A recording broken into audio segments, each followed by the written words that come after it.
Hi, I'm Maddie Vera, and the value topic, do future generations have the right to access natural resources, or do the present generations have the right to use them as they see fit, would be philosophically engaging, provide enough material for the affirmative, and supply the negative with enough choices to counter this value, making it worthwhile to debate in this class.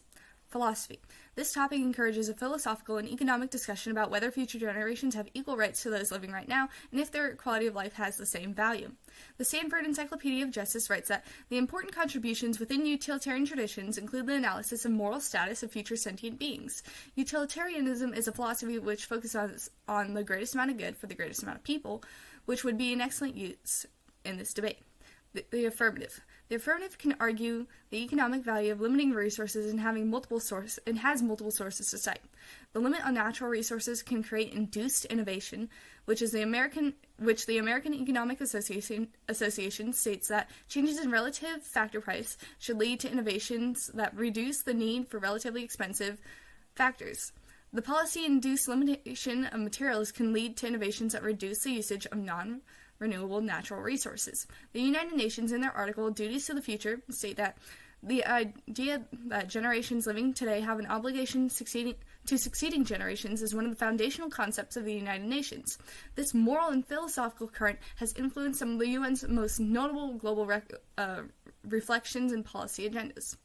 With such a large international organization to quote, and notable policies that implement this idea, the affirmative is able to build up their ethos and general credibility to the audience. The negative. The negative is able to make multiple economic arguments that intertwine some philosophical ideas. They could use the economic idea of the time of value of money, which is the principle that $1 today is worth more than $1 tomorrow. They can argue that if we use resources available to us now, we can create new technology, but limiting our access to natural resources can prevent innovations that have established a policy based upon opportunity cost, which is a foregone benefit that would have been derived from an opportunity rather than the one that was chosen.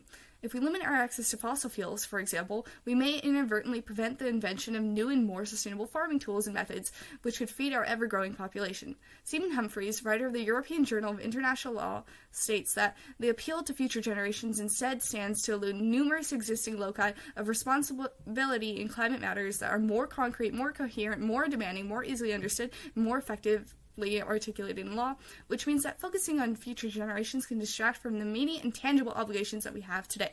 Because there are multiple arguments for and against the value topic that incorporate both economic and philosophical ideas, prove why we should debate this in class.